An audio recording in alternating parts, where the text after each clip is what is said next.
On a cold night on Halloween in 1963, 6-year-old Michael Myers brutally murdered his 17-year-old sister Judith. He was sentenced and locked away for 15 years, but on October 30th, 1978, while being transferred for a court date, a 21-year-old Michael Myers steals a car and escapes from Smith's Grove. He returns to his quiet hometown of Haddonfield, Illinois, where he looks for his next victims. Welcome to another feature presentation of Midnight Double Feature, and in this episode we'll be covering 1978's Halloween, directed by John Carpenter.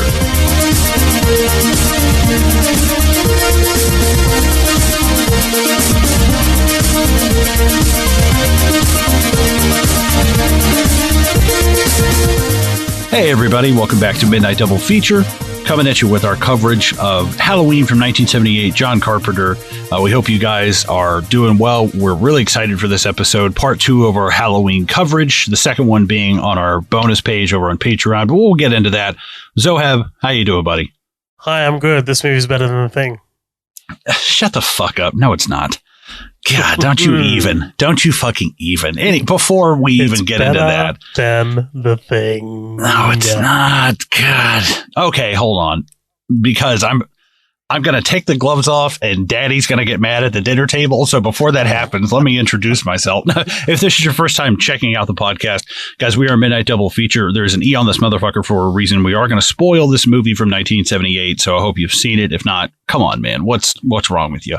If you want to find us in any of our stuff, you can find us everything pretty much at midnightdoublefeature.com. You can find our Facebook group called The After Party. Come and be a part of that. We have a 340 something members now. It's a lot of fun. Everybody posts a lot of memes and stuff, and just it's a fun time over there. You know, no dickheads, no political shit, just fun. So if you want to check it out, again, it's The After Party, and please check out our Patreon. It's going to be patreon.com/Midnight Double Feature. Become a member of the Green Room. It's $5 a month. No different tiers. $5 for everybody. You get 2 extra bonus episodes a month, and right now we've got them stacked up pretty good. We just did Halloween 2018. If you guys want to check that one out over there, kind of like a little Midnight Double Feature with this one. So we hope you guys enjoy both of them, and stop by, rate and review us on iTunes. Those 5 stars really help us out a lot. We hope you enjoy our content. But with that out of the way, let's jump into 1978. Take me back to 1978, Zohab. How old were you? Well, I was probably a sperm, maybe not even a sperm. I don't think I'd generated by that point. 1978. Are you older now than your dad was in 1978? My dad was 14, so yeah. Jesus Christ! In 1978, my dad was almost 30. Whoa! What? Jesus! My dad was like 50 or 51. My mom is 52. I was the youngest of 4. So yeah, they were almost 30 when this movie was coming out. That's intense. My dad was. I'm not doing the math. Yeah, 64. Yeah, so 14. God damn. Wow, it's crazy. That's wild, man. It's intense. But yeah, my dad told me about how he actually saw this back in Fiji. In the cinemas. Cool. And he was like, that was terrifying. Like, that's I remember actually being absolutely terrified by this movie. That's an interesting thing I want to get into, like, because and also like internationally, it's just such a simple idea that can permeate, and like anybody can go into a community and just have that person that goes nuts. You know, that's what makes Michael Myers so like, oh shit, that shit can happen, man.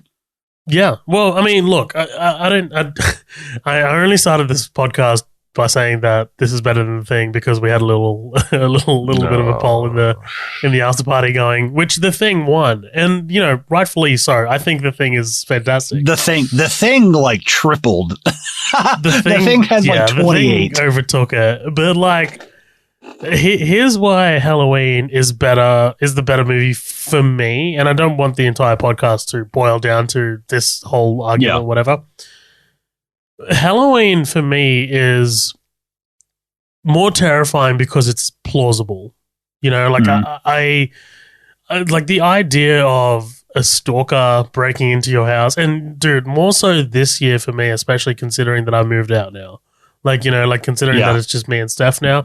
Like, because for the longest time, you look at your dad like your guardian, like your protector. Like, you know what I mean? Like, the guy, like, I mean, every time the alarm code goes on, like, fucking go downstairs, check what that was. Like, like, no matter how old you are, you always look at your dad as like a guardian or a protector. And like, once you move out, that you don't have that. You are the guardian. You are the protector.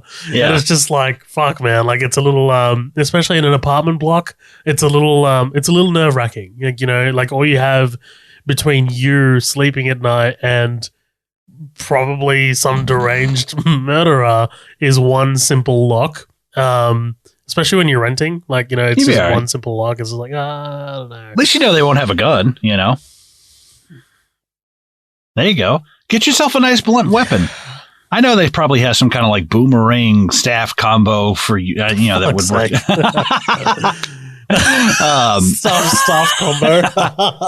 Just something out of like fucking Road Warrior, just that fucking sharp ass boomerang. But I think Halloween. The reason why Halloween sticks with me more than the thing is, like The Strangers, right? You've seen The Strangers, where like like why did you do this? And they said because you were home, like because you just so happened to be here, so I'm going to take advantage of that, and I'm going to fuck you up because you were here on your day, like and like I think Halloween is, man, like this feels like a director who really wanted to make an impact on this genre. Like, like I think I people say, without X movie, you don't get movie X, whatever. Like, and I don't usually love that, but I think it's 100% true here. Like, I think without Halloween, you 100% don't get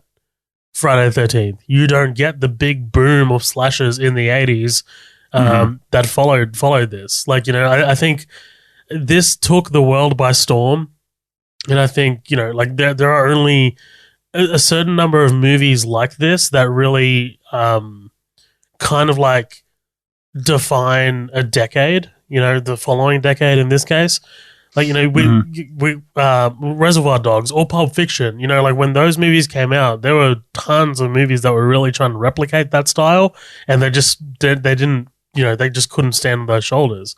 And I think Halloween is 100% that movie. Like, like it not only did it like define a decade after it, it just absolutely nothing came close. Like, nothing came close to this level of patience I think that John Carpenter has. Like, like there's always, the other movies that followed, and I don't mean to put down A Nightmare on Elm Street or Friday the 13th. Especially not Nightmare on Elm Street. Like, I think Nightmare on Elm Street is and Halloween are worlds above Friday the 13th. But like, I think what Wes Craven plays with Halloween, with the Halloween kind of like, I guess aesthetic in a very different way, because it's a bit more supernatural. Like, like Freddy's a bit more of he's a supernatural figure. Like, he likes to have fun. Like there's a lot more to Nightmare on Elm Street than there is with Halloween, but I think like you can definitely trace it all the way back to Halloween. And I'm not saying Halloween's the first one. Like, like before this, you obviously had Psycho, you had, all of these like classic, horror films. But like, I think Halloween was the one that really revolutionized it and really brought it into the mainstream, into the fold. Like Texas Chainsaw Massacre, while, that did come out in 1974, we didn't get that till the 90s. Australia didn't get that till 1991, I think, from memory. So it was banned. It was actually banned. So Jesus. It was. So if I'm scrolling through this, like our streaming service, which Stan, it's on Stan, and I'm scrolling through it, dude, like the other day, and I'm like, oh, Texas Chainsaw Massacre, and then it was like in brackets 1991, and I'm like, what? Okay, and I clicked on it, and it was the original. And then I did some research, and yeah, it was banned for like nearly 20 years. Wow. It didn't come out till 1991. And it was crazy. But you look, man, Halloween, I love, not only do I love the concept of it, I love the technical filmmaking. Like, you know, the choice of like wide shots as these, you know, teenagers are walking through Haddonfield. So you're forced to like scan the background for Michael Myers, you know, like you're putting John Carpenter is putting the audience to task. Like, you know, it's like asking them to do some work. And I really appreciate that. You know, like I think Michael Myers in this movie is human. Like, you know, let's take away the sequels, right? Let's take away what the sequels made him. Like, yeah, it doesn't feel so silly. Like when he gets stabbed in the eye by a coat hanger, he recoils from it. Like, you know, he doesn't keep progressing.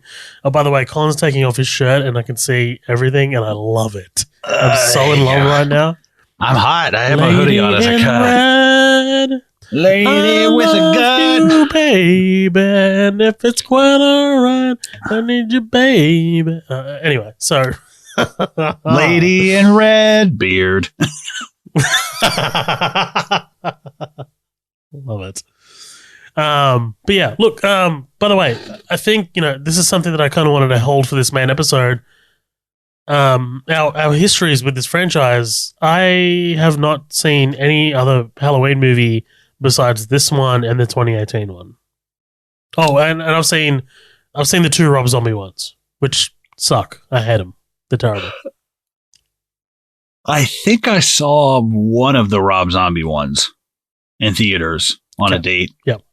And then I think I saw H2O. I like H2O.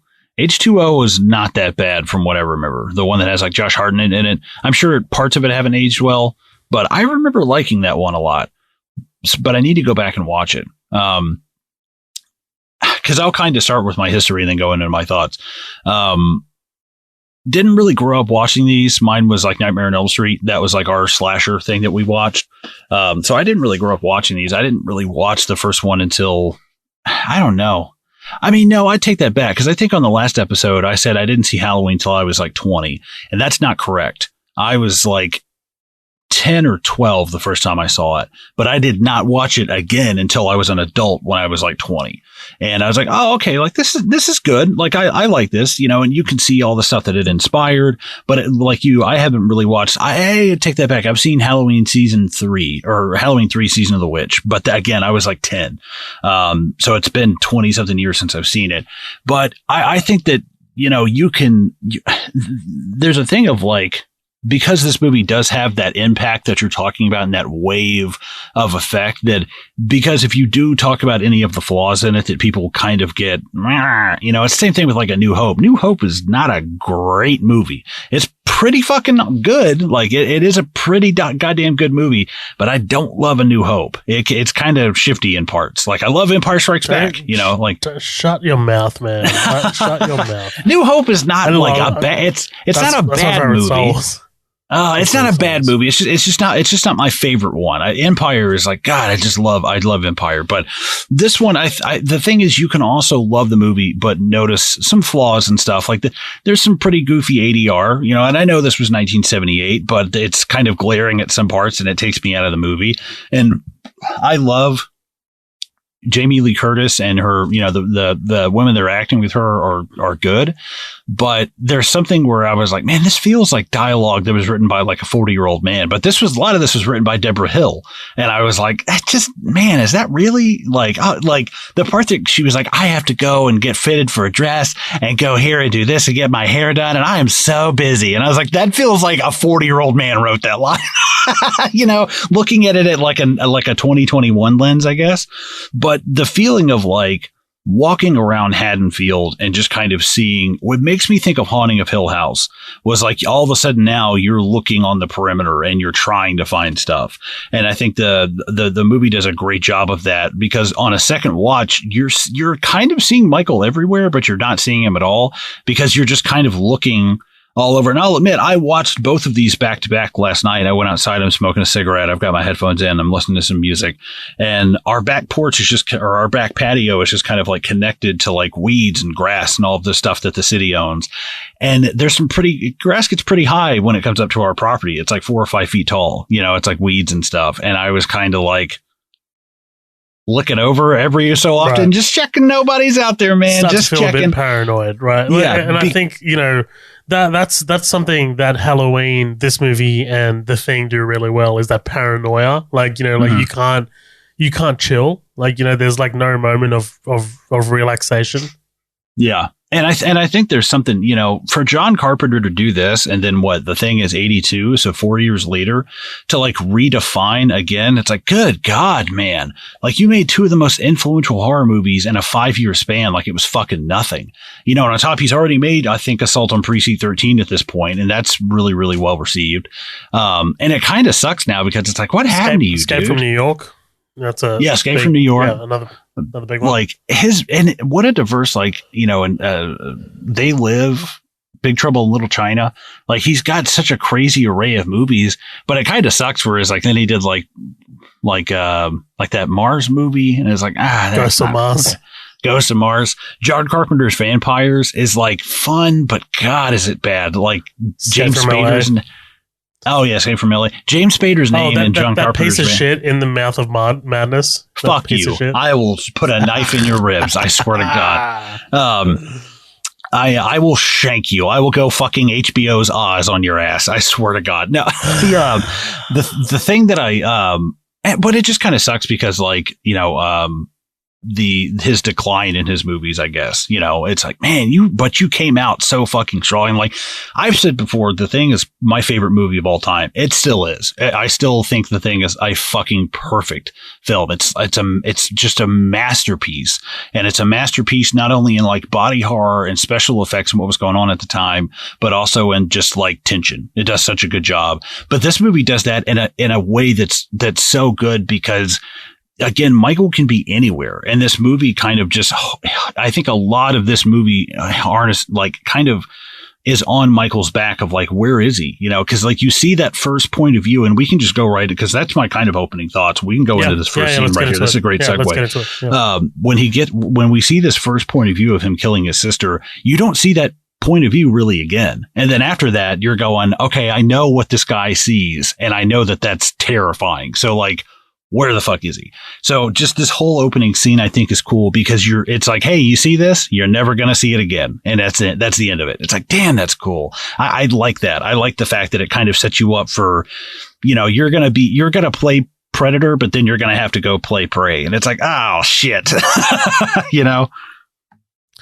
Also, his sister's boyfriend, he's a one pump chump, that guy. He went up there for long. Nah. Yeah, no, you went up there for long, were you? In and out, baby. He's a two-squirt Kirk. Man, this is awesome. Like this opening scene. What'd you say? Sorry? I'm sorry. I said he's a two-squirt Kirk. Well, hey, you're giving a lot more credit than I am. I was like one bum chop. But anyway, look, I think this opening scene really highlights, like, sets the stage for what's to come. Like, not only in terms of cinematography and like scares and what have you, or like just how like disturbing this movie is about to be, but the music, right? I mean, we can't go past the music. Like, the piano, the synthesizer. And just knowing that it's him doing the music as well. There's something else about that that's like, God damn, man, you really are a fucking powerhouse. Exactly what you want your film to be. Hell yeah! Same thing with like. I mean, a lot of his movies. I think Ennio Morricone did The Thing. I think that was like one of the only ones he didn't do. But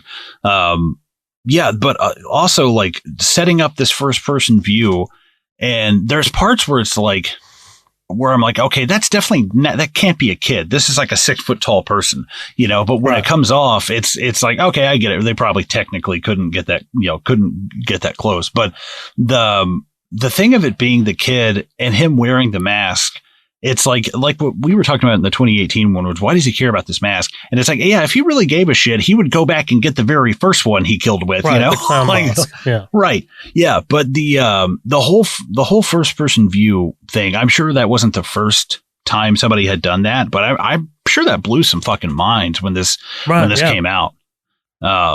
I meant to ask my mom about this because I don't know if she would have gone and seen this in theaters, but she remembers going to see The Exorcist, and she has a great story about that. I'll save for that episode when we do it. But I meant to ask her if she'd seen this because like 78, she would have been, maybe still going to see horror movies and stuff. I don't know. She's not a big fan of them. But it's nice to talk to somebody that was alive when this came out. It's like, was it really this big? Oh, totally. Totally. Right. It's like asking a grandparent, like, how was the war? Yeah, that's a good comparison. Did you enjoy it? Did you have fun? Dude, I love, like, there's a thing here where he picks up the mask and he puts it on, and, like, you know, it's like all in camera, like it's all in shot. Like, I know there's an edit there, but like I still like that because, you know, we kind of like need to get the perspective of the two eye holes. But also, like, when you're stabbing someone, do you look at the knife as you swing it and bring it? Oh, look at that. That's crazy. It's like a guy who's doing it but can't believe it's happening. He's like, oh my God, I can't believe this is happening. The scariest parts to me are at the beginning when he's going, it's like starts kind of outside the house and it's dark and he walks in and I was like, that is fucking terrifying, man. I was like, that house looks creepy as shit. But yeah, I love the like. But the guy, and the guy running out, he's like, "Yeah, I'll call you." I was like, "Oh shit." Sorry, I can't remember. So you said you've seen one of the Rob Zombie ones, right? Yeah. Here's something. Here was okay. So this was a grave mistake that those movies made. Diving into his childhood, I think that was a huge mistake. Like, I mean, the whole thing of Michael Myers that I really appreciate about this movie, about the 2018 movie, is that we don't know anything about him. Like, the less context, the better. Like, you know, like and I think that's exactly what John Carpenter's going for, I think. Like, you know, the less we know about his upbringing, the less we know about, like, his childhood home, the less we know about, like, all of this, all of that. You know, the more room you have on the other side, you know, the more room of believability you have of this kid is capable of this, like, you know. But, like, the Rob Zombie ones, you know, man, like, the house is a fucking shit pile. The parents are arguing.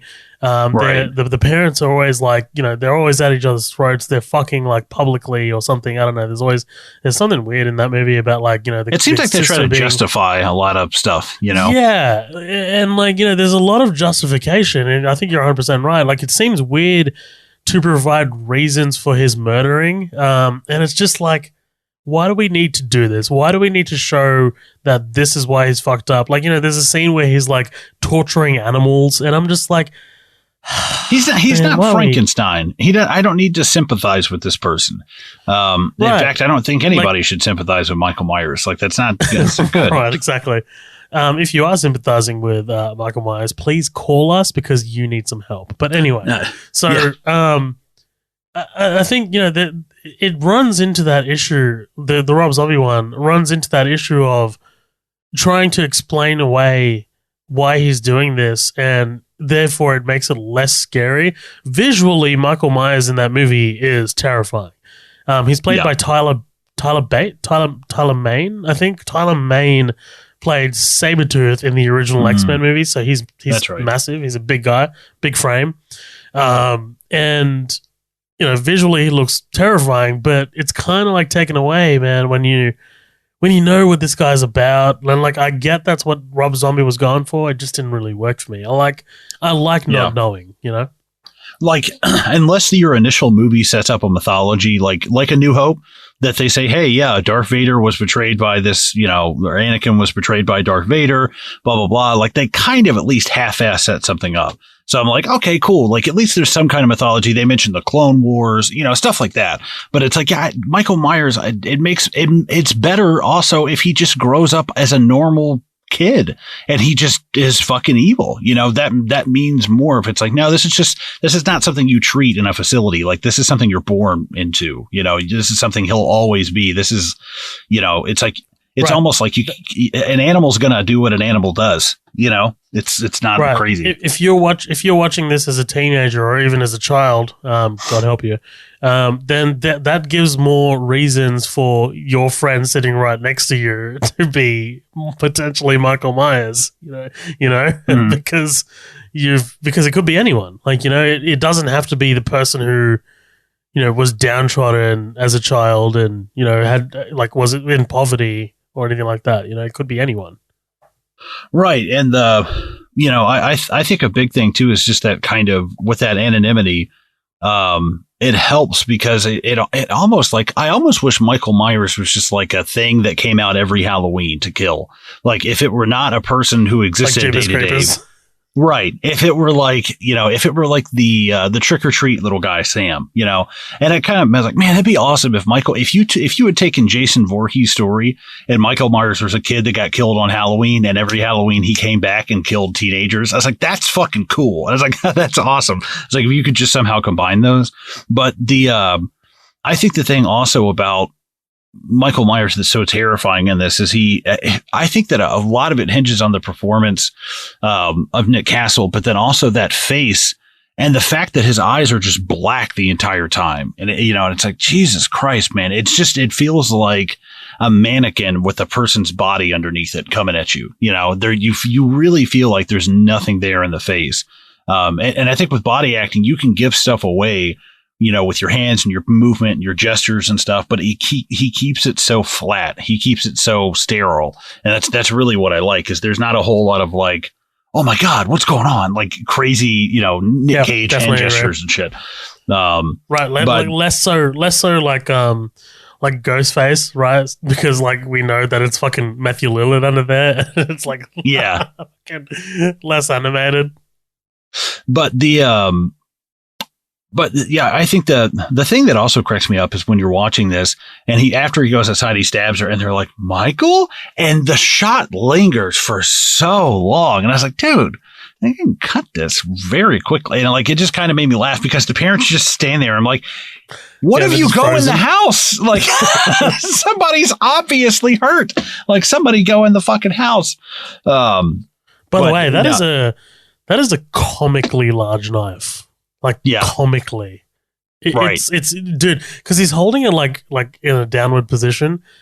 It's if you can measure it, it's more than half of his torso.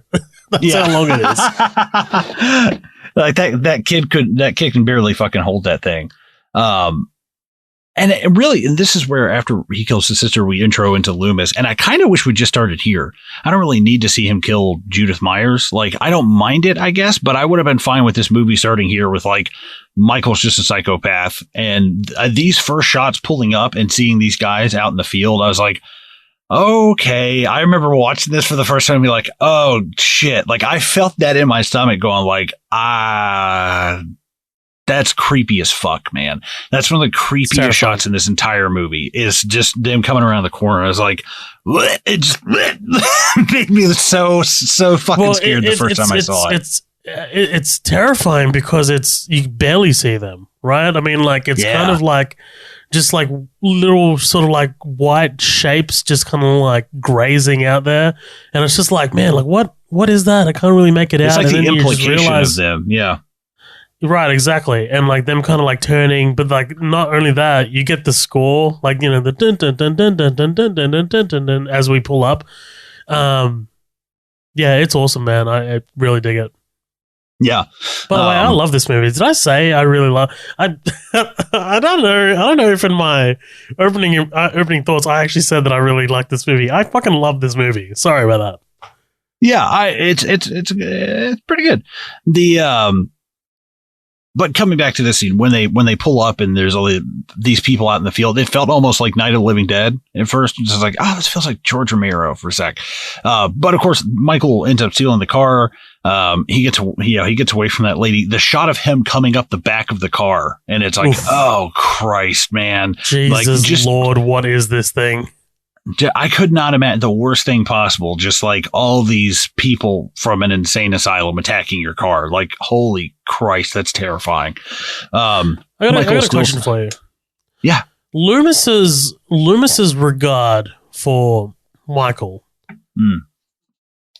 Do you think he's coming on a bit strong? I mean, he killed his sister as a child. Sure, that's pretty fucked up. But I mean, he is the essence of evil. And then dedicating what is it, 15 years of psychiatry to it, and then like having like that amount of reverence for Michael Myers after one murder as a child, which I mean no one witnessed, could have possibly been an accident. I mean, like, she was stabbed multiple times, so probably not an accident. But you know what I mean, like, like, do you know what I mean though? Like, he's right. He's hitting it really, really hard. Like in terms of like, we should be terrified of this person. I think that part of it might be a kid killing somebody was probably impacted a lot more in 1978. Like, holy shit, that's a fucking kid that just killed somebody. And that still kind of hits. Like, if you think about it, like, if you were watching this now, if they remade this shot for shot and it was first person point of view and they take the mask off and it's a fucking, kid, it's the little kid that plays Georgie in it standing there with a knife, you'd be like, oh shit, that's kind of crazy. If I'd never, if I could just wipe this. So I think that might have some part of impact on it, but I think that, it also might be a desensitized thing to like, like we had a shooting at a Kroger, like near, like here in Tennessee, and like 2 people died and there was like 14 injured or something. It's like, I mean, kind of, I know it sounds crazy, but stabbing your sister, that's not really something that I feel like is going to be like, I dedicated my life to. It's like, okay, right, dude, calm down. Like, he's locked up. Okay. That's where he's going to stay. And I guess like Loomis's thing is, I think he just kind of stared into the abyss kind of thing. And I think that's his whole thing. It just kind of scared the shit out of him. That's a good point. Which is cool. I do like that. I like the fact that it's just like, this is somebody who just stared into the sun a little too long. That's just, Mike, but he gets ridiculous over the course of the movie. I mean, he ends up like, those movies become ridiculous. And the fact that he hung around for so many of them baffles me. But Michael gets the car. Michael, he escapes. He drives off. We're introduced to Lori, who is watchful, dropping off the keys to the Myers house. Loomis chastises the hospital man and likes to park in the handicap spaces. No, the part where... so we're introduced to Lori. Lori drops off this key. We see the Myers house. Michael in the Myers... And I like this. This is why he's like, okay, now you're in my crosshairs. Cool. I like that. It's simple. It's happenstance. I love it. I was like, that's really cool. I dig it. The breathing, dude, throughout this entire movie, that is incredibly unsettling. Like the sound of his breath hitting the mask. It's And we talked about this in the bonuses, like where he feels like kind of Darth Vader, and that feels like Vader-y to me. That just that breathing apparatus, like predates. Oh well, actually, no, it does not predate Vader, does it? 1 year after. No, fucking dumbass. Jesus Christ. No, but we see Loomis at the facility that he escaped from. God sakes, he doesn't even know how to drive a car. Well, he was doing very well last night. Like, I fucking love that line because it's great humor, and Loomis has some of my favorite scenes in this movie. But it's like I like Donald Pleasance. Yeah, he's awesome. I do. Yeah, he's really, really good. Okay, but the Rob Zombie version had Terrence Stamp as Loomis, and I think I like Terrence Stamp a little bit more. I'm sorry. I know that's sacrilegious, but yeah. I thought it was, what's his name? Malcolm McDowell. No, Malcolm McDowell. Malcolm McDowell. I was like, wait a minute, Terrence Stamp. I got mixed up between Terrence Stamp and Malcolm McDowell. Yes, sorry, it is Malcolm McDowell. Crackhead. Malcolm McDowell. Sorry, yes, he's amazing as Loomis in those movies. No, wipe that fucking egg off your face. No. I always feel when I do that, I'm like, no, I didn't mean it. I take it back. Takes these backsies. I only know that because he's also in like the Black Ops 3 zombie shit. He's Dr. Monty, which is pretty cool. I like Malcolm McDowell. But we see like Lori at school, she's followed by Michael. We see Loomis talking to that guy. I like all this. Well, especially because, like I said, Loomis, when you pull up, he's in a handicapped space. And I was just kind of like, what the fuck? And I would have loved if Loomis was going to pull out and he just like took the little handicap thing off the mirror and drove away. I would fucking love that. Dude, no, I needed to see an actual fucking handicapped fucking like person just wheelchairing their way up a hill or some shit. Somebody having to walk so fucking far. Yeah. Oh man. But then we get the window shot, right? I mean, the iconic window, like through the window shot of the high school at the school. Yeah, man, fucking great visuals. Like, you know, not only the car, but also Michael just like out there in the distance. She's unable to make out. I love that she's unable to make out that it's a mask, right? I mean, like none of these people are able to make out, hey, that's strange. Like it's like it looks like an old lady almost from far away. Yeah, it's like, what the fuck is that? But I love how stable he is. Like he's just so static. You know, there's no movement or anything. There's no like turning of the head. It's just static, staring at through the windows. But also, none of these kids are high school kids. This is back in the days when all these fucking high school kids were played by 30-year-olds, dude. This is so good. Oh, yeah. Well, but she's 20 years old, so yeah. Well, that's like that fucking Dear Evan Hansen movie that's coming out that it's like, that's a 33-year-old man. Oh my God, man. I was like, that looks god awful. It's garbage. What I love, one of my favorite Michael moments in this is with Tommy. When Tommy comes across the bullies, he falls and all that stuff. Dude. When Michael grabs the kid and the kid just looks at him and walks off, but then Michael watching him, I was like, man, this feels almost like Terminator 2. Like this feels, something about the shots in here feels so like T2, and I think it's the chain link fence. I'm just thinking like Sarah Connor on that fucking fence, like no, when the bomb goes off. All I'm thinking of is To Catch a Predator. That'd be oh my God. Come on, give me some. No, I'm not a performing dance monkey. You don't ring the bell and seal. You're a fucking trained seal. No, you don't get him. No, that's not that would be I only because that would be hilarious though. Michael walks with a knife and just starts looking around and it's like, so what'd you come here for? Just go ahead and have a seat. Just love Michael stabbing into Chris Hansen. He was like, I mean, you can do that all you like. I mean, you can leave it any time. Shit. Oh, it's so good. But yeah, like him stalking Tommy is actually terrifying. Him getting in the car stranger danger.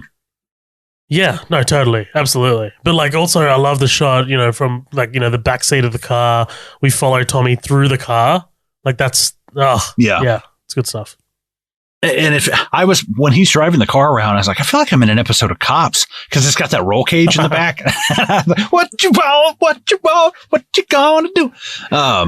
But I love the way all of that looks, and there's something about the way the way that John Carpenter's frame thing. I don't know if it's the cameras that he used. I don't know if it's his aspect. I don't know I don't know the technical term, but there's something about the way that John Carpenter, and I've said this about Edgar Wright too. Something about the way they both make movies is like, that's how I would want to make movies in my head. You know, like that's how I visualize like stuff. And just something about John Carpenter's movies that are so just like, man, they're so distinctive. And just have, cause I think, is this Dean Cundy? I think Dean Cundy's the DP. Yeah, it's Dean Cundy. Yeah. Yeah. And I don't know if I don't know if he just stayed on as Carpenter's DP. Maybe I have no idea. But it just, God, his movies just look brilliant. Well, he did The Thing as well, right? So that's right. Yeah, that's true. I forgot all about that. Linda and Annie meet up with Lori to exchange some awkward ADR lines about their Halloween plans. Lori's town sheriff looks like the Wish version of Jack Nicholson. I mean, dude, come by on, the dude. way, Lee Brackett, right? That's his name. So Sheriff Brackett, dude, he has two like jump scare moments in this movie, and I'm just like, man, fucking, do we need to get a bell for this motherfucker? Well, I wanted him to walk up and be like, well, I hope you enjoy your Halloween. Stay safe, okay? Like watching him, I was like, dude, at some point, work and no play. Right. What if he gets to his front door and he just starts chopping into it with an axe? But there was something about this that I was just kind of laughing at because it's a weirdly like puritanical movie, you know, like Laurie's the only one who doesn't really fuck anybody in this. And the only thing she really does is she smokes a joint. She doesn't really drink beer. You know, some people are drinking, everybody's fucking and stuff. And it's kind of a weirdly puritanical thing. I think that started happening with like slashers, where it was like, if you don't fuck, you stay alive. And that became a rule in Scream. Hey, if you don't fuck anybody, you're fine. Like, you're not going to die. And that's why I love that turn in Scream, where it was like, yeah, like, now we fucked you. Now, now you can die. And it's like, man, it's such a weird thing that I laugh at in these movies, that I'm like, but it's the fact that, like, why is Laurie friends with either of these people? Because she's very bookish. She seems to be kind of like keep to herself. And these girls are like, hey, where's the coke? Like, it seems kind of like, Jesus, you are like, I'm not saying like even the interest that you're in, but personality wise, I don't see how you gel with these people. It definitely doesn't seem like she fits. Yeah, no, yeah, that's right. I agree with you. And I thought that, and I've always thought that. That might even be like a character thing, of just like, hey, yeah, she's kind of the needle in the haystack here, I guess. Well, Colin, the only bond she can ever find is in the eyes of a serial killer. I mean, like, she's not going to go out and befriend people her own age. It's going to be the person that tries to kill her. Like, it's. And you know what? I'm sure after this, she recovers and she gets back on track and lives a totally normal life. Yes, I'm sure she doesn't. No sequels or anything like that at all. Yeah, I'm sure she doesn't become the JD Salinger with an AK-47. I'm sure she's fine. But these shots, especially when they're walking, made me think of like Haunting of Hill House kind of shit. And I know that that's so crazy because that's so much more of a recent show than Halloween. But that's the one that made me kind of, as I was watching it, I was like, okay, there's a lot of shit going on in the background. And you never really see Michael a lot in the background. Occasionally he'll be driving or something. I think they do a great job of that one in the 2018 when he's in the garage just wailing on that fucking guy. It's like, oh my God, that's brilliant. Yeah, look, that's a bit different though, because like they actually focus on it. Like we see that incredibly clearly. Like this one, in this one, it's a little bit more subtle. Like it might just be the parked car, or it might just be like him driving past. I really appreciated how much Carpenter really asked of the audience in this particular scene. But the like I said, we're introduced to these characters. She seems a little, a little bit like, not like the black sheep, but just she kind of sticks out a little bit. I made fun of her sheriff for looking like Jack Nicholson. Loomis visits the stolen headstone of Judith Myers as Laurie and Annie get fucking blitzed. They discover their hardware store has been robbed of, just some rope, a couple of Halloween masks, and some knives. Yet this raises no alarm to anybody.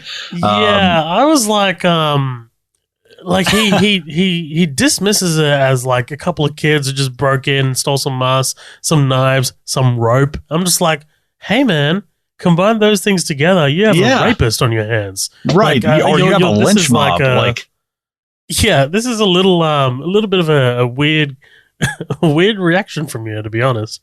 Right. It seems surprising. I guess it's a small town, but when somebody's stealing a knife and rope and a mask, it's like, there's not an equation I can think of unless somehow you're like a Robin Hood Batman type character and you had to improv it at the local hardware store. Like, that's the only scenario where it's okay to have those things. But the fact that it's just so like, oh, well, what are we going to do? See you guys at the football game. It just seems so like lackadaisical, I guess. I was doing some reading. John Carpenter hired Tommy Lee Wallace as production designer, art director, location scout, and co-editor. Holy shit, that's a lot of work, by the way. I bet you got paid like $500. Wallace created the trademark mask worn by Michael Myers throughout the film, from a Captain Kirk mask purchased for $1.98 from a costume shop on Hollywood Boulevard. Carpenter recalled how Wallace, quote, widened the eye holes and spray painted the flesh a bluish white. In the script, it said Michael Myers' mask had the pale features of a human face, and it truly was spooky looking. I can only imagine the result if they hadn't painted the mask white. Children would be checking their closet for William Shatner after Tommy got through with it. Dude, I'll tell you, Tommy Lee Wallace, you know what that guy directed? Why does he sound familiar? He directed the 1990 It. He did the one with Tim Curry. There we go. Yeah, nice. And I like, it's not perfect, but I like that version of it. You know, it's got some scary moments. But he was like Carpenter's protege, but he was the guy that was like picked. It was between the Shatner mask and something else, and he went with the Shatner mask. It's like, and you changed like cinema with like you changed cinema with one decision. Like it's just hats off to that dude, you know. But we again, this raises no alarm. And even with Loomis coming, you know, Loomis comes to warn the cops, and it just seems like they're kind of like, okay, we'll get around to it. That shot of Michael just driving through that intersection as as Loomis is just so oblivious, man. Ugh, love it. That's he's right there. Like, Right. that's so brilliant. Lori gets picked up by her friend. They get blitzed, blah, blah, blah. Oh, wait, sorry. I already said that. This is where we kind of get into the fun and game section of this. It's getting to night. I like that Michael's like, you know, hey, listen, I put in some long hours at night, and then in the daytime, I have a little time for myself. I drive around. I look at some of the nicer houses in the neighborhood. Yeah. He's like, I drive around and I like to look at the different kind of marble that people have in their driveways. Sometimes I get interviewed by Chris Hansen, Daylight NBC. He goes to really like old, nice, like characteristic homes and just drives around. He's like, oh, that one has really nice. Look at that veranda. My parents used to do that. They would drive to these like multi-million-dollar, you know, like subdivisions and drive around and look at these houses. My parents love doing that shit. Like they just love looking at houses and being like, it's like, why? Hey man, that looks really nice. I was like, I'm good. You know, especially over here, it's like every one of those houses is like 6 feet apart and it's like $8 million a house. It's like, hell no. Yeah. I'd rather have like a 3-bedroom, 2-bath on like 10 acres of land. Like I'm good. Yeah. No, I'm good. Thanks. Hey, this, when we see, oh man, one thing I really like is John Carpenter setting up the geography of this street. So, you know, you've got that like shot of like Laurie being dropped off. She goes to the right, and then who's the friend? Linda? No. Linda and Annie. Annie's the brunette. Annie. Yeah, so Annie pulls off to the left, right? So you kind of like get a sense of like, okay, so they're across the street from each other in that one shot of like right, like setup, like, you know, there's like no geography confusion. I really appreciate that. Yeah, and it feels, you know, and it doesn't make it. You would think it would make the movie feel small, but it doesn't. You know, it really doesn't, because eventually we do see her going around to other houses and stuff, which amazes me that nobody answered. I was like, nobody fucking answered you? It's like, that's crazy. Like that's absolutely nuts. Would you? I mean, I wouldn't just open up the door and be like, hey, I mean, I'd take a look with a gun or something, like, hey, what the fuck is up? But I wouldn't just ignore somebody. Jesus Christ, man. Like, I couldn't live with myself. I don't know if I'd ignore someone while they're crying out for help, but I don't know. Especially by the way she's doing it. Like, she is, okay, look, we're jumping a bit ahead here, but she is so animated in the way that she's crying for help that it's like, man, you probably have fucking Ted Bundy after you right now, like not gnashing at your heels. Like, I don't know if I want to bring that. That lady's a pillar of chivalry right here. Yeah, absolutely. Chivalry and bravery, dude. I've got my bravery medal right here. I've got a Purple Heart in the war. Come on. Gee, I would like, that makes me oh God, that makes me think of, there's an old horror movie. I can't remember what it was, but it's a mom who locks her daughter out for doing something bad during the day, and she's attacked by an animal, and she's like on the door yelling, and the mom's like, okay, haha. And then all of a sudden blood starts coming out from under the door. And it's like, oh shit, she might actually be in trouble. Loomis goes to the Myers house. He kills a dog. I think that's stupid. I just don't need Michael to kill a dog. And he's like, he got hungry. And like, well, he got hungry? The dog? Like, I don't know. I just don't need that. It just seems, especially they don't even really show anything. It's all off camera. And I was like, that's kind of, I don't need this. You know, it's enough to come back to the Myers home and feel the weight of everything that happened. Seeing the deterioration of the house, it's like, man, this place has really gone to shit. And you feel like the way that this house is lit and how parts of it are so in shadow, it just feels so dank and depressing, and like this nothing good like is here. You know, everything is dirty, everything is kind of bleak. I like that about this house. I hear what you're saying, but I might need to disagree with you about the dog. About the dog, like, you know, yeah, like, you know, it's a bit unnecessary, but I like what it's saying about Michael and like his line, like Loomis's line being like he got hungry. I like the idea of Michael kind of like in his own head having like a little bit of like a thirst, like a little bit of a timer in his own head of like, man, I gotta kill. I gotta. So this is like his rage boner pre-com. Right.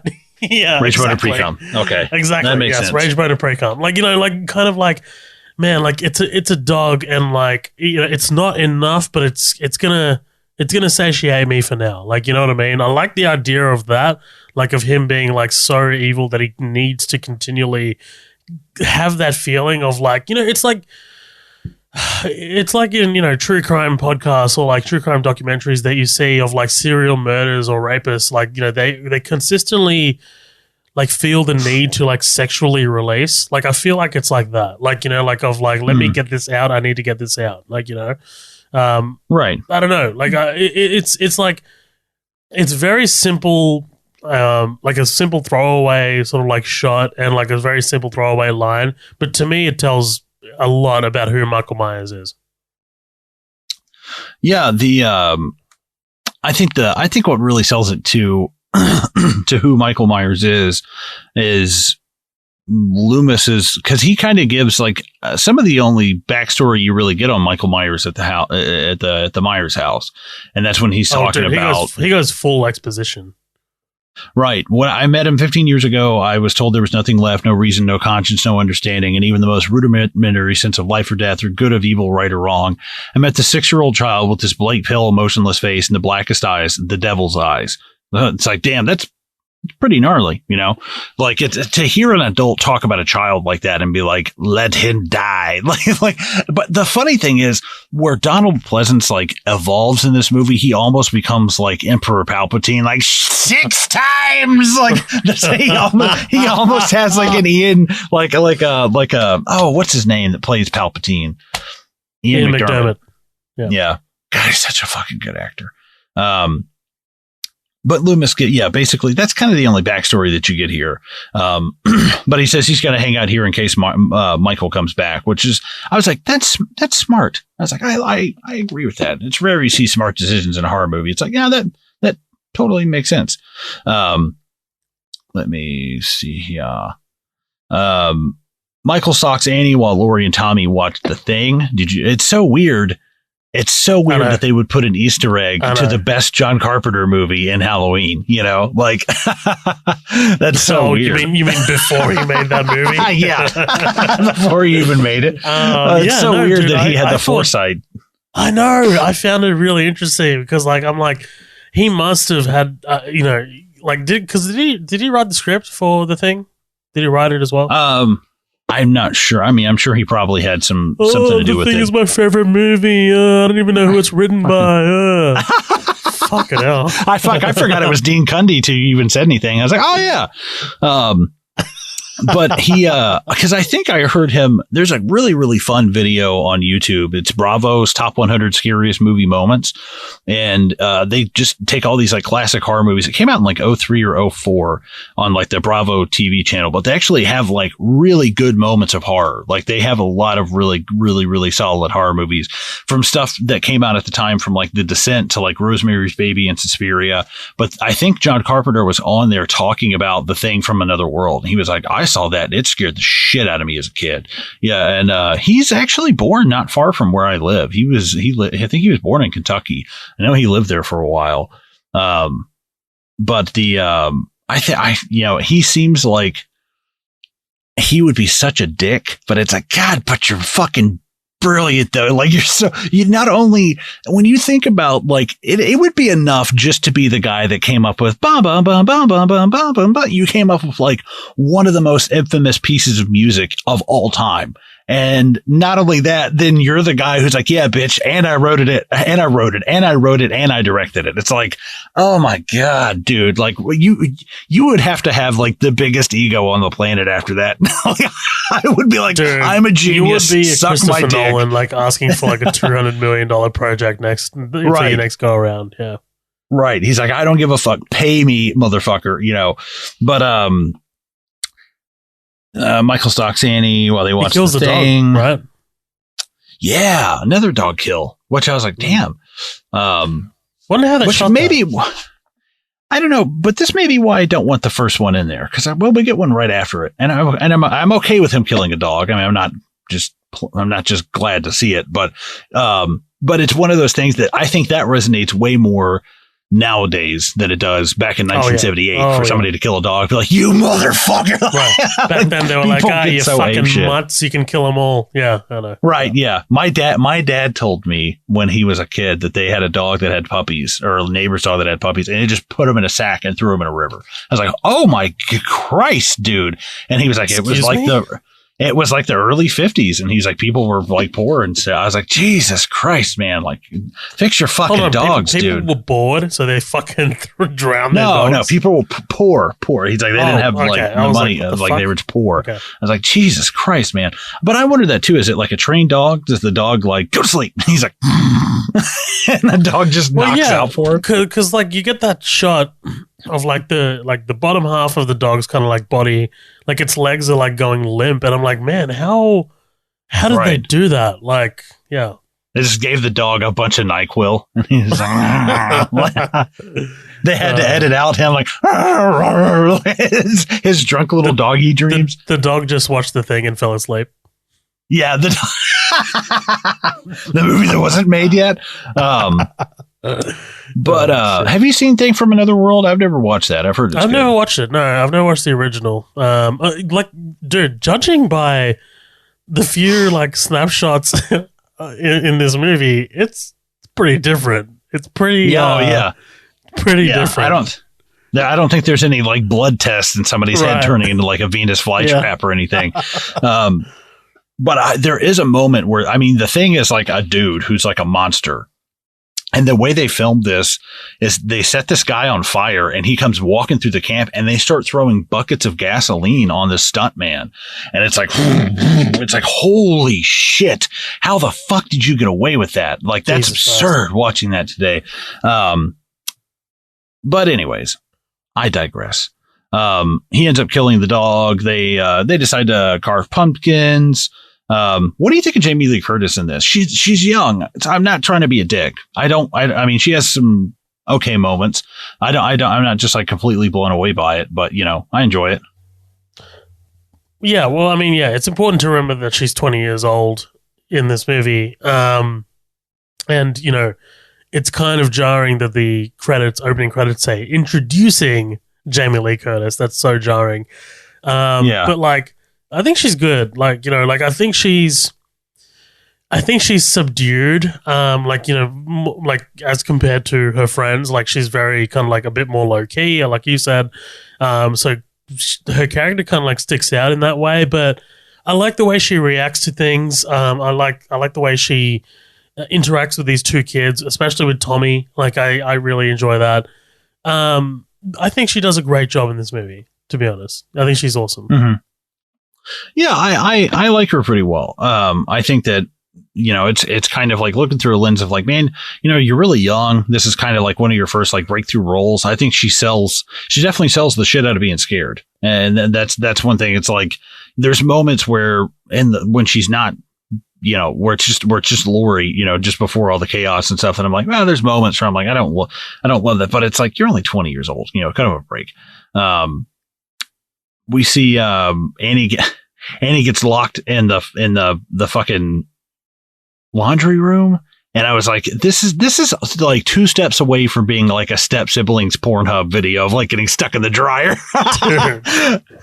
Dude, I said the same thing. I'm just like, she's just stuck in the door, and she's got like a fucking underwear. But like, also, okay, I'm a little confused about the relationships here. Like, is Annie's babysitting, or is she not? Yes, I believe that she's it. Right. Okay, because I was just like, why would you just walk around in your underwear when you're babysitting? But plus, it looks like she grabbed, I guess, the husband's shirt and put. And I'm like, if I came home and the babysitter had her clothes off and was wearing my shirt, I'd be like, what the fuck are you doing? Dude, I'd just be like, what are you doing later? But I just get in the bed. No, I'm just. Hey, you see that panel there outside? Open the door and hey, I'm Chris Hansen. Yeah, she goes because she's in high school. She fucking goes to the bedroom and he walks in and she pulls her mask off and he's like, "Hi, I'm Chris Hansen. Why don't you go ahead and have a seat?" So it says here in the chat, you'd like to spank my little bottom. I mean, I just and it's his own kitchen he's in. He's like, Oh, I'd leave through that door if I were you. He goes out the door and just gets stabbed. Michael just stabs him a bunch. Oh, but I do love the. What do you? Oh no, sorry, go on. Oh no, go ahead, dude. You're leading this. You got it. It's my show. Dude. Well, what do you think about Michael being so incredibly patient? Because, it kind of got me thinking a little bit, watching the 2018 version back-to-back yesterday. With Judy Greer's character in the 2018 version, she's like whimpering, she's like pointing the gun up in the basement, and she's like, I can't do it. And I'm wondering if there's an element of, because there is definitely an element of Michael Myers that feeds off like fear. Like I feel like he loves like the fear in people. Like, like it's important for Judith Myers to look to the left and be like, Michael, and like her eyes go wide. Like I think there's definitely an element of that. And like, Annie kind of like being stalked and feeling like, oh, is that I can't remember what the boyfriend's name was, whatever. But like, you know what I mean? Like I think there's an element of like not showmanship, but like I need to hear them question what it is. Like, I need to hear them discombobulated or confused. Like I need to hear them be absolutely, I don't know. Like do you get what I'm saying here? Like basically kind of like playing with your food before you eat it. Right. Yeah, that. Because before he kills Annie here, dude, he not wastes a lot of time, but and I get that this is, if you want to look at it from a screenwriting perspective, it's John Carpenter just building tension.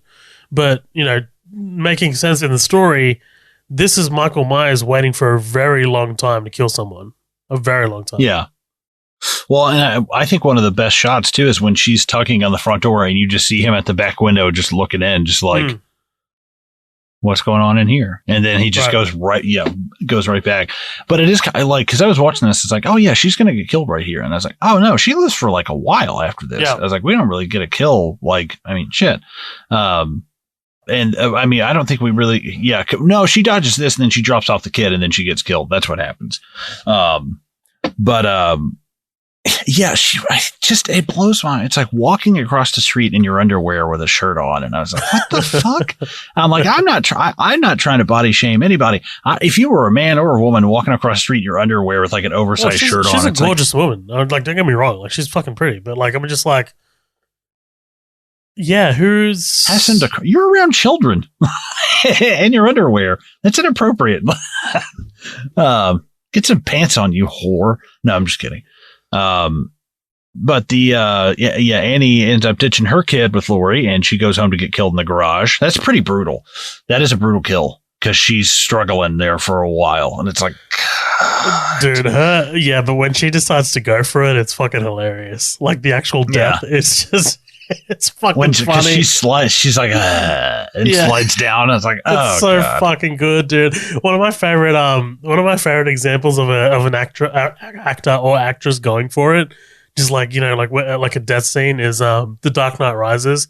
It's Marion Cotillard as Talia al Ghul, and it's like she's like.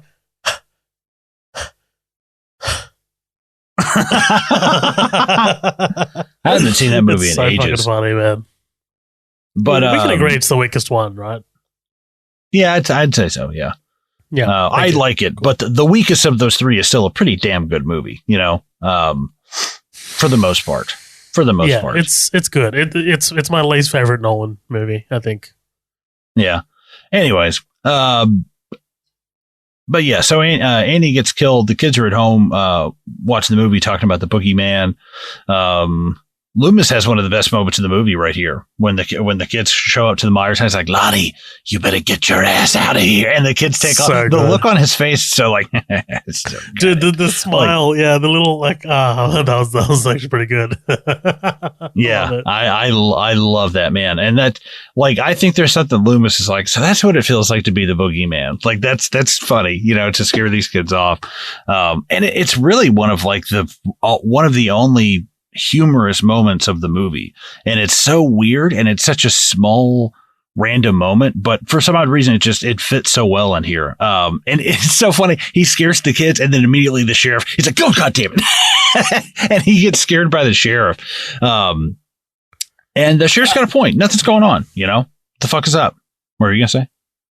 No, I was just gonna say, I mean, like, it kind of goes against what I was saying a bit earlier about Loomis being so aware of Michael's kind of like capabilities, like, but I really do dig how intensely like honed in he is, like, and like, when we get to the moment later when he confronts Michael, Loomis doesn't hesitate, like, there is no hesitation on Loomis's part to put this motherfucker down because he knows what he's capable of.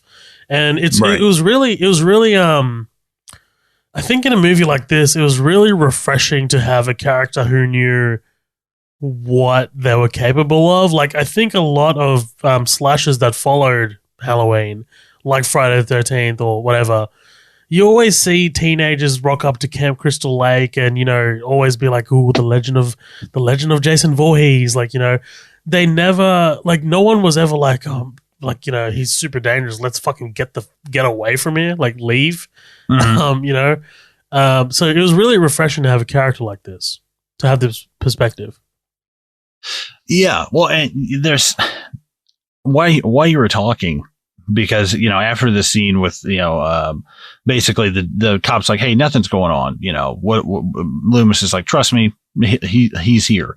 We get I'm sorry, I've forgotten her name again. Annie? Not Annie, the other one. Linda pulls up, and her boyfriend is just like, so yeah, what I'll do is I'll pull my clothes off, and then I'll pull your clothes off, and then maybe I'll pull Lindsay's clothes off. And I was like, what the fuck? And I was like, dude, that is a child.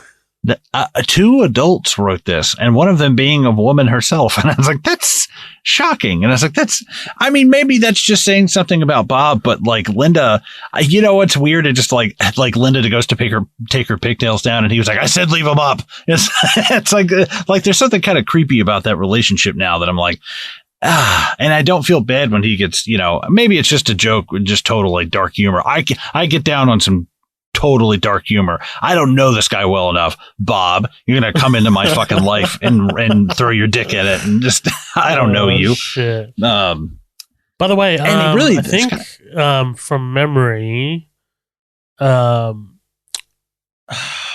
So Nancy Keys, or Kai's Keys, I'm going to say, she's back for Halloween Kills, which is exciting. I'm actually really, that's actually weird. No, not Annie. Sorry. What's her name? Lindsay. Sorry, Kyle Richards is her name. Lindsay. She's coming back for Halloween Kills. And Tommy Doyle is coming back for Halloween Kills, but not played by Brian Andrews. He's going to be played by...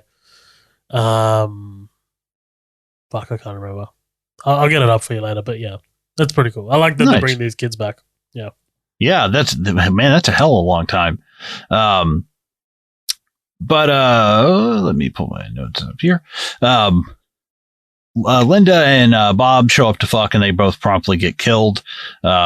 His death is pretty great, just because Michael, not only is Michael huge and he'll crush your fucking trachea, when you go to scream, but he just like glides across that kitchen at him, and it's like, oh shit, like when it happens. But then lifting him up off of his feet is like, okay, now you're dealing with somebody who's that fast and that strong, and it's like, Jesus Christ, to fight off a full grown man like that.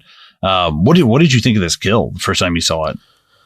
Yeah, well, this was, I mean, I'd heard of this, right, before. Like, I knew that this was going to be a thing because, like, the head tilt is a thing. Like, like when he kind of, like, stands back and admires it. Like, that's a thing. This was prolonged. But also, like physics-wise, does this work with the knife in the wall? Is it long enough? And can I hold him up? And, yeah. Okay. It's dark. I can suspend it. Yeah. It's a movie. We'll use that excuse. We'll use that excuse. But yeah, no, I really like this, man. Like, I like that. I also really like that we still clearly have not seen Michael's face, or the mask, rather. Like, like we still haven't had a full-on lingering shot yet, and we still have not here either. Like, it's good stuff.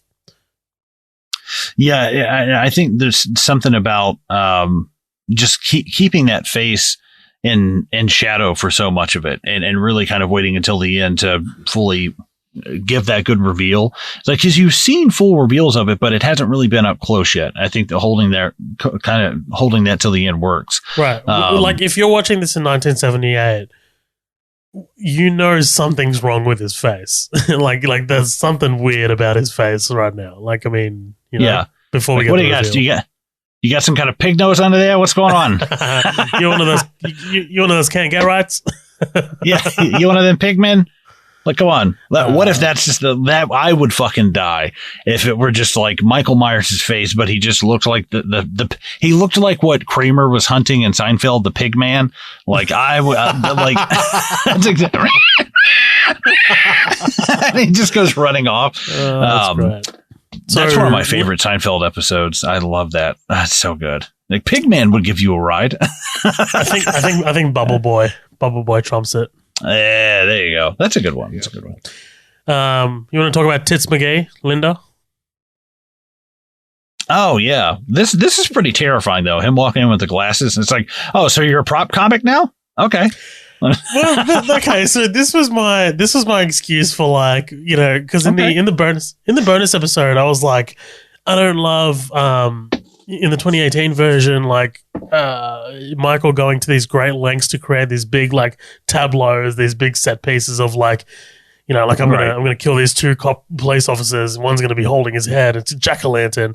But, like, then I think about this scene where he's like dressed up as a ghost and he's kind of like fucking around with her, and I'm just like, yeah, there is a bit of a mischievous streak in Michael, right? You got a flair for the theatrical, man. Right. I could imagine if she had gotten up before and like used the bathroom and she wasn't there and he had to go like, oh shit, and just kind of get out of the way of the door again and then wait for her to sit like, okay, she's back. Okay, she's back. Okay, I'm just picturing him like putting on this fucking sheet and like putting on the glasses and can you imagine that, like, what that looks like? Well, yeah, there's something when you break it down and it's like he had to take a moment to be like, oh, got the glasses just right. Okay, there we go. And they kept because it's not on his nose. It keeps sliding off the bridge of his nose because it's not like. And he had to cut the holes in the thing, right? Do what? He had to cut the holes in the bedsheet, didn't he? I don't know if he has holes in the bedsheet. I think he's just standing there. Oh, really? Wait, did I miss that? Fuck, no, he's got holes in the bedsheet. He's got holes in the bedsheet. Oh, does he? I'm looking at it. He's got holes in the bedsheet. He's got holes in the bedsheet. He's got holes in. Yep, confirmed. Now, let's go to YouTube and make a terrible video. The reason why Michael Myers cut holes in his bedsheet. Dude, it's just like the truth we finally figured out. The thumbnail is just us, like, literally with our mouths agape. We're just like our eyeballs are out and like fucking giant lettering and like colored like blue.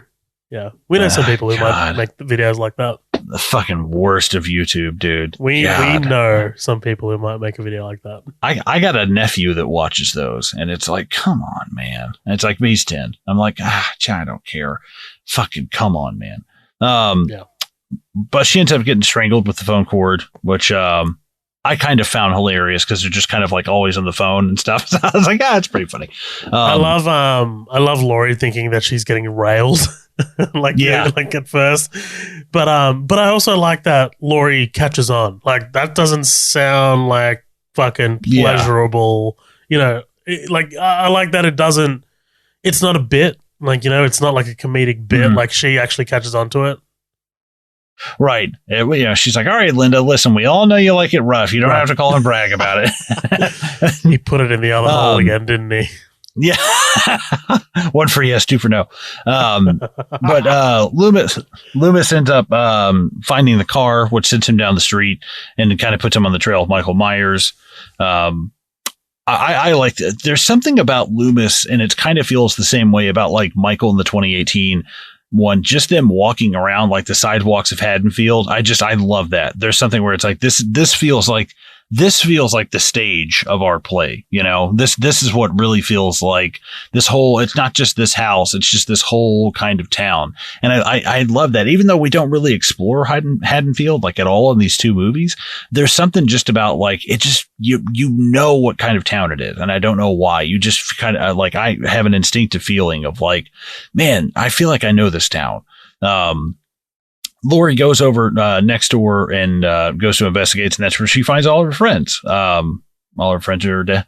All my friends are dead. All my friends are dead. No, I mean, this is my thing. This is what we were talking about. If this being traumatic enough to launch you into like, you know, one thing in the 2018 version is like, when did Laurie Strode become the Punisher?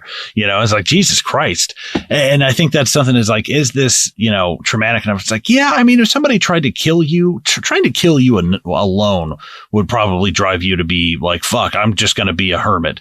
But then coming across like all of your friends being murdered and then this dude coming after you.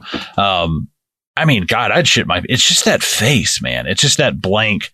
You know, and there's no real urge. Like Michael really, like, he doesn't ever like run over to anybody. He's always just like, he doesn't like purposely go slow, but he just walks like a normal person would. It's like, I think that's another thing. It's like, he's not worried about you. I got you. I'll get you. I'm not worried about it. It's like the confidence is something where it's like, damn, dude, you don't need to be like, makes me think of Nightmare on Elm Street when Freddy runs after Tina and he's like, like running down the alley, and it's like, it's kind of goofy. That doesn't really scare me. But like Michael taking his time, because it's like, yeah, it doesn't matter where you go. You know, it's like, I think Michael has like some kind of like, Michael Myers is secretly like Usain Bolt, you know, and he's just like sprinting in between houses. It's like, fuck, this dude's fast.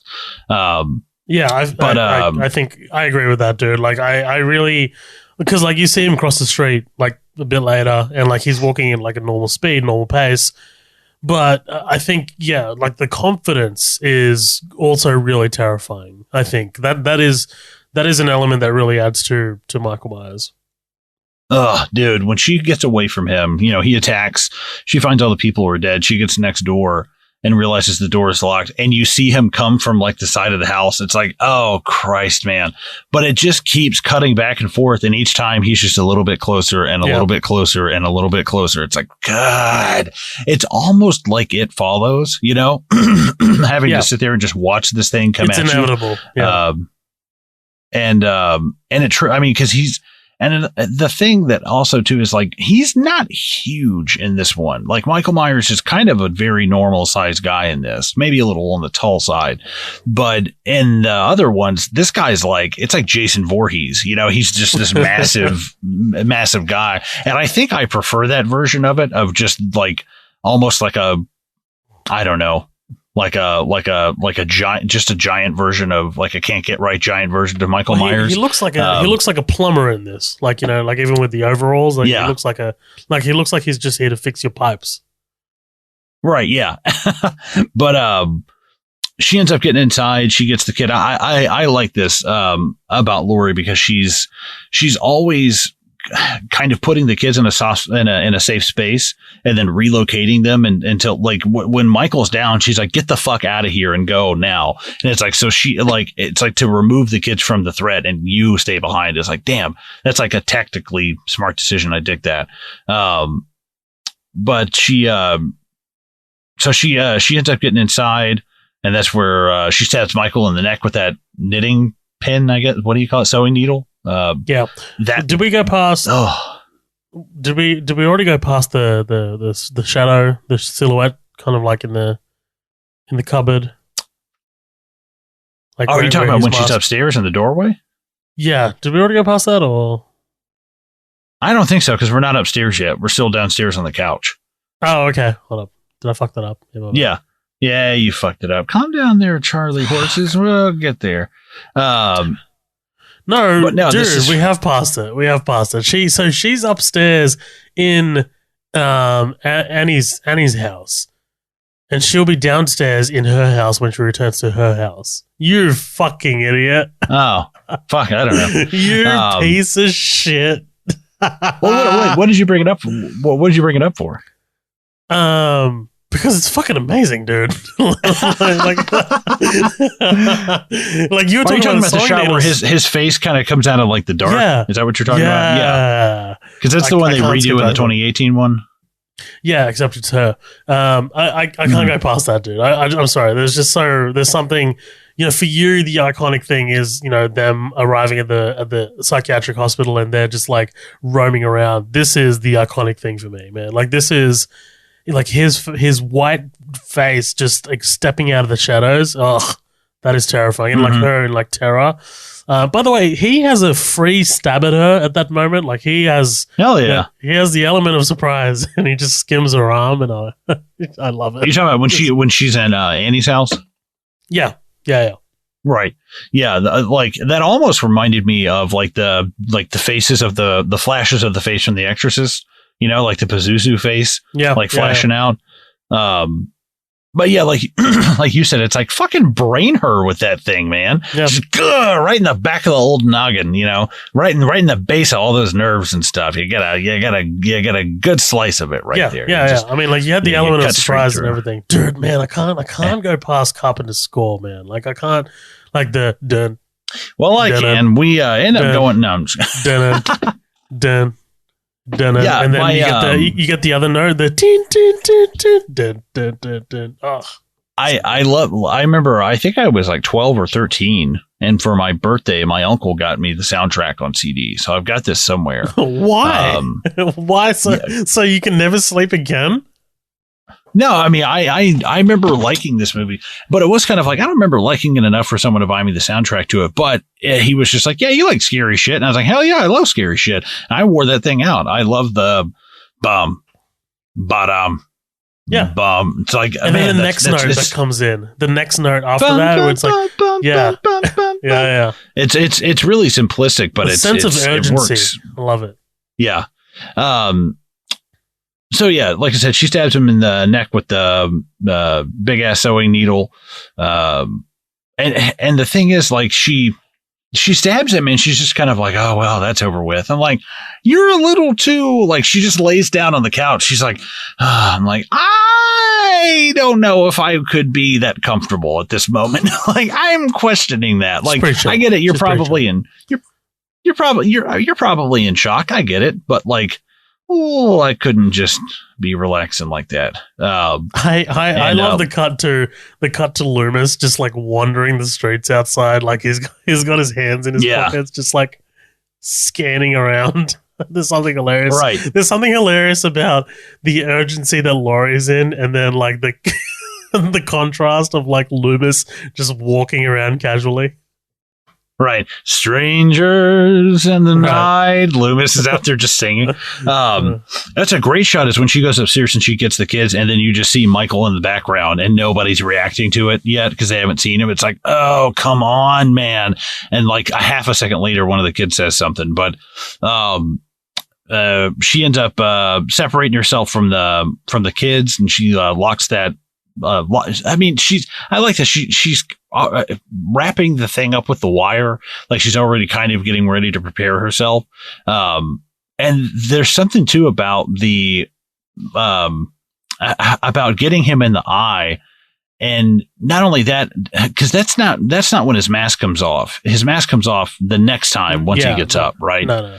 But the continuation of the eye being fucked up, of like being kind of like, I was like, oh, I love that. Even in the 2018 version, it carries over. Did you notice that? Yeah, he has like a white eye. Yeah. It's like, damn, that's really cool. It's a nice little attention to detail. I really enjoy it. Yeah. It's one of those things that when you think about that eye and that mask looking at you like, oh shit, or in fact, it probably doesn't work if he got a back alley eyeball abortion. It's like that thing probably scrambled it. It's like someone cummed in your eye. Yeah, kind of. Not that I know anything about that. I've been but there. she, well, I haven't been there. Of course. I haven't been the recipient. I'm sure you haven't. Oh man, dude, when he's like making his way into the wardrobe, like he's struggling with the door, and I'm like, dude, you can take a few steps back and just fucking shoulder barge that shit. Have you seen how delicate that thing looks? You could kick the shit out of this thing and fucking crumble it. But I mean, he's like karate chopping through that shit. It's like he's eating those boards like 4 or 5 at a time. It's like, good God. So she thinks he's dead. Of course, we get that iconic shot of him just raising right back up, which is great. That's like, I mean, that's what can be said about that doesn't already be said. It's iconic cinema. But also, why would you turn your back to him? I don't. Yeah, hell no. Once he's already done this once, this is like the because he's already been down once.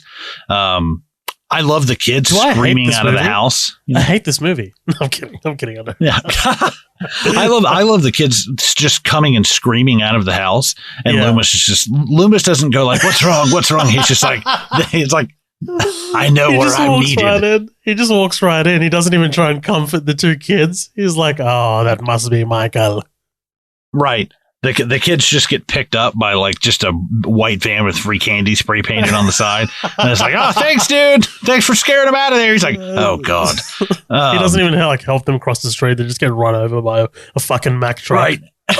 Like a griffin just picks up, just flies away with him. Loomis shows up. He shoots Michael. I love the shot of Michael going over the side of that thing. I love the way it looks in Halloween too. They show it from the front yard of Michael just getting shot and falling off the top of that, and it looks great. And I think that this feels so almost like operatic, because it's like we've started like in one house, now we're in this house, and we kind of like went to all the layers of this house, and here we are at the top where like you can fall off. It feels almost like Batman 89. They're in the top of that tower. It feels like Edward Scissorhands when they're fighting in the top of that house. Like I like that. I like when you have those kind of climaxes that take part, like Scar and Mufasa, or Scar and Simba in Lion King. I like that.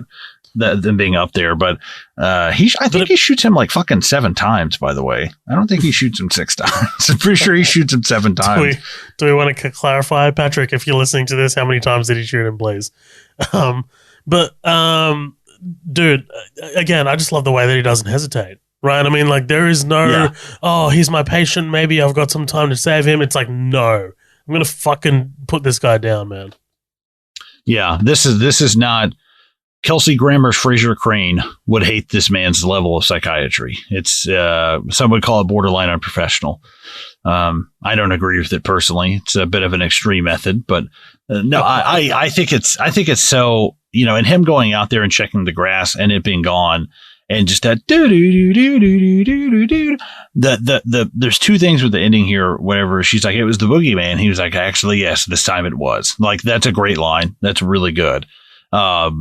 But then once he disappears, the music kicks in, and you just get all the shots of like where in the universe is. It felt like fucking like Carmen Sandiego. Do you know what Carmen Sandiego is?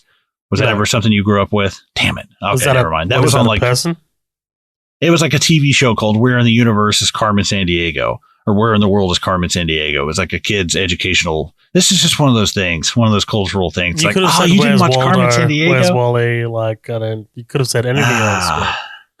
I Spy? Instead you you watch I chose, Spy? hold on. Instead, you chose a fucking obscure 1985 video game for your reference. Thank you so much. It's not. It was like 2 or 3 TV shows. No, it was like they were big TV shows. They were on public television here in the States. But all the different shots of the houses of just exactly where you get the shot of like the Myers house, and it's just kind of like these are the places that have like the black hand of death kind of all over them because of what happened in Michael Myers, the shit that he's brought. And that's it. That's the movie. Life and will you know never what? be the same in Haddonfield. No, and you know what? One thing I think that why I think the thing wins over Halloween is the fact that there was only really one thing that got made. It took them years to even get like a prequel made versus Halloween that it had become kind of like goofy at some point. And I think it kind of tarnished it a little bit. I think it kind of tarnished the franchise. It is, but it's like, I think that's one of those where it's like I think the plot is so different from Thing from Another World, because Thing from Another World, I think it's literally like a man who's dressed up like a monster walking around. So I think it's super different, but, really, what else is there to say? I mean, it's Halloween, man. It's amazing. It's an amazing movie. And it definitely holds up. Definitely holds up, right? Yeah. And I can see if I showed this to my nieces and nephews, them maybe not enjoying it, and they'd be like, this is kind of hokey. It's like, I don't give a fuck. You watch this and you pay your respect. You listen to your grandfather's stories. Like, it's like, Pin to the right. Hey, I'm Chris Hansen. Yeah. Drop it with you and the Chris Hansen dude. Chris Hansen's going to come out from behind you and just be like, I would love to see some like 14-year-old kid walk out and be like, so you're obsessed with Chris Hansen, and it's the kid defending Chris Hansen and having an interview with you. Do we have any comments on this one? We've got so many comments, dude. I'm so excited to get to them. Actually, it's the pinned post if you're looking for it. So I don't. What does that mean to me, Zoheb? Oh, okay. You don't know what pinned means? What, you fucking goddamn? I think I found octogenarian. Oh yeah. All right, here we go. I'm gonna hit Patrick. Love you, man. Love you, buddy. Thank you for supporting us as always, my friend. Patrick Harrington of Married People Watch Movies podcast says, oh, by the way, a little bit of context. I asked 3 prompting questions.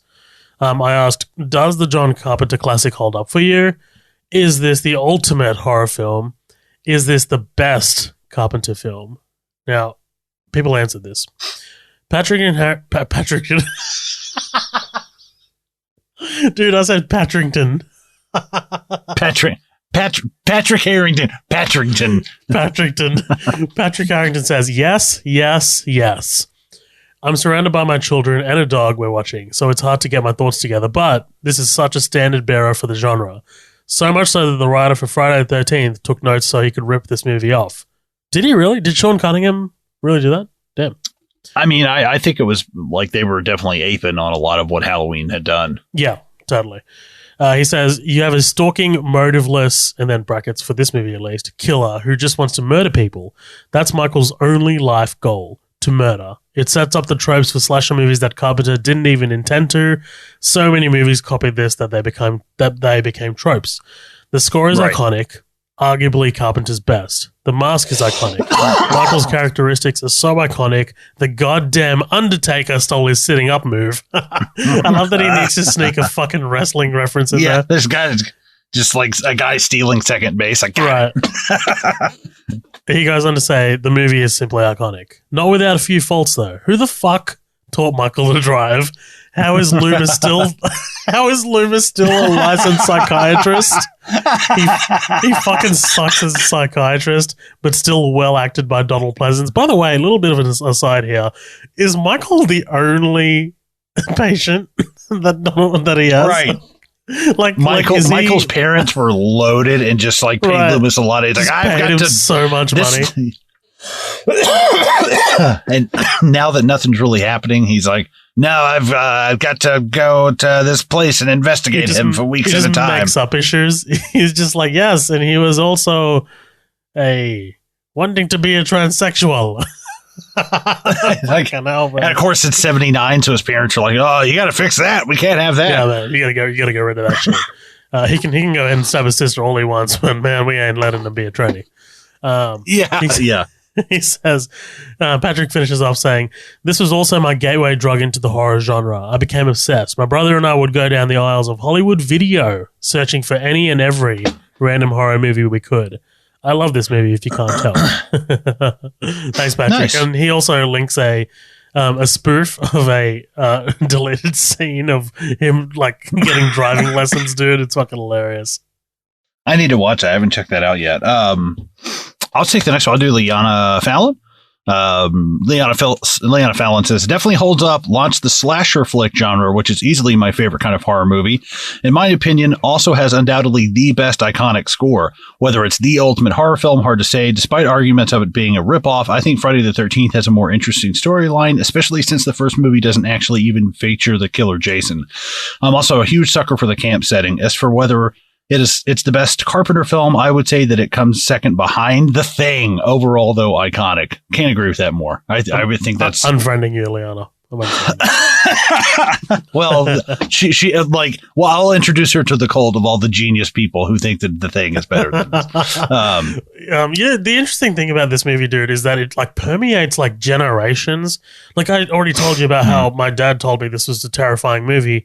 Like, you know, we're sitting in like here talking about it on the podcast. Liana's, I think, 4 years younger than me, and she also like loves this movie too. So it's kind of crazy, man. Like this is, you know, that everyone recognizes that this is. I'm fucking 31, and I have 3 older siblings, and this is like the Michael Myers is extremely iconic, especially where we're from. Like those four are like the horror like icon dudes. You know, there's a lot of horror conventions around here actually, and we were talking. There's it's like Horror Con in Lexington, Kentucky, or something. We were talking about going and hitting that up, but there's a lot of like really cool horror conventions around here. Nice. Jose says, does it hold up for me? Sure. I came to it very late, and even with knowing the major beats beforehand, I gotta say, I can see why it scared audiences back then. I think Jose is actually in this very similar boat that I was. I came to it, you know, in 2018, and I'm still scared the shit out of me. So, is it the ultimate horror film? Let's not go nuts here, he says. It's good and might be one of the ultimate slasher films, but I'm sure there's horror films that might top it. And then, is this the best Carpenter film? And he says, it's up there as a made him a household name. But for me, it's Big Trouble in Little China and In the Mouth of Madness. You're just trying to suck up to Colin. You're just trying to suck up to Colin, Jose. Come on, man. Oh, a man of taste. I think we won him with that episode. I think we won him over with that. I think we might have, right? If I could go back and cover another one, it would definitely, I would be like, I want to redo No, I want to redo The Thing. I did The Thing too early. I knew you would pause mid-sentence. I knew you'd pause mid-sentence. Because I had that thought earlier. I had that thought earlier in this episode when you're like, oh, The Thing is my favorite movie of all time. And I just remembered how he covered it for like fucking episode 70. Yeah. Well, both of them. And they were like back to back. I was like, well, we shot both barrels of that nut real quick. Right. I'll do, what do we got? We got Dean from LSG. Dean. Yeah. Yeah. Thank you guys for commenting, by the way. I always love when we get a lot of comments on these. It's always a lot of fun to hear you guys' input. Carpenter's decision to put the point of view on the killer was incredibly engaging and brilliant. He wasn't the first to do it, but he gave it a level of anxiety that some people found grotesque for the time. Watching a man stalk a woman from his point of view was a pretty wild idea. Movie kicks ass, but it's not his best film. That spot is reserved for The Thing, without question. Edit. It's not the ultimate horror movie, but it is quintessential horror. Yeah, that's that last line especially. It doesn't matter. It doesn't matter whether you like it or not. You bend the knee. Like, you bend the knee and just acknowledge at least that this was so absolutely influential on, I mean, a lot of stuff. I mean, not only score wise, but you've got something where it's like, this is setting the gold standard for like the horror movie score now. How teens would be portrayed in films for the next decade, right? Right. Yeah. Just very, you know, high school stuff, boys, girls, like having sex, like who's smoking weed, you know? I'm going to go ahead and read Danielle Cutter, who wrote a bit of a thesis, but I'm going to power through it. Thank you so much, Danielle. We love you. Okay, here we go. She says, so there are horror movies and then there's Halloween. Every once in a while, a film comes along that changes the genre. Murnau did it with Nosferatu. Hitchcock did it with Psycho. Carpenter did it with Halloween, and Craven did it with Scream. There are milestone films that literally changed the way horror movies were being made, and I'd argue Halloween, in particular, did more for the genre and its trajectory than the others I mentioned. On top of what it did as a whole, it's important to acknowledge. Sorry, she wrote knowledge. It's important to acknowledge how well fucking made this movie is. The lighting, the cinematography, the pacing, the wardrobe, the dialogue, Jamie Lee Curtis in her acting debut. Everything about this movie is a perfect storm of everything coming together to create something greater than itself. Wow, what a way to put it. While the quality of the many, many sequels varies, the one thing that doesn't is my enjoyment of this universe. I will always love me a mouth-breathing, mask-wearing killer with an affinity for knives, except the one with Busta Rhymes. Fuck that movie. that's Resurrection, I'm pretty sure she's mentioning. Yeah, that's the one where they do like a reality show in the house he grew up in or something. Yuck. Oh, man. So she answers the questions, right? So whether it held up. She says, not only does it hold up, I still rewatch it on the regular, and no matter how many times I've seen the opening with the pumpkin and the score, it still freaks me out. She answers whether this is the ultimate horror film. She says, yes, if we're talking a must-watch, I would absolutely show this to someone who's looking to get into horror. And then the last question, is it the best Carpenter film? She says, not his best in my opinion. I think I'll always love The Thing and Big Trouble in Little China more, but it's definitely in the top 5 along with Christine and The Fog 2. I've never seen Big Trouble in Little China. You know what? There's actually a shocking amount of John Carpenter movies that I haven't seen for how much I love his stuff. I haven't seen Big Trouble in Little China. I haven't seen Assault on Precinct 13. I haven't seen Escape from New York or LA. I haven't seen They Live. I've seen, but the movies that I have seen of his have been like his version of like Village of the Damned, which was like a terrible movie. In the Mouth of Madness, John Carpenter's Vampires. I would watch him in like Body Bags. It was like an anthology horror thing that John Carpenter was acting in, which was pretty weird. But I just think that, man, he's such a great low budget filmmaker. I think to have I think they shot this for like $200,000 or $300,000, right? Yeah. Which I don't know, who knows what that. He can make $1,000 feel like $1 million, right? Like he's just that kind of director. Yeah. Yeah, and I wonder, like, if you adjusted for inflation, what that budget would be, but then also what their return would have been on top of that. I'm sure it's quite a bit. They struck oil, and they kind of.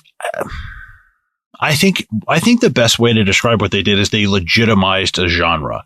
They legitimized like the slasher thing because, often duplicated, rarely replicated.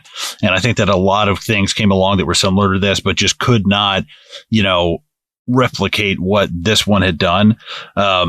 But you can take that and spin it. And, personally, my slasher is Freddy, but it's just because I do like the supernatural part of it. I think let's face it, at some point, Michael Myers in those 8 movies is super fucking natural. He's not a normal dude anymore. And I think that's why it's brilliant, that they do skip a lot of this shit from the 2018 one, because he is just a dude.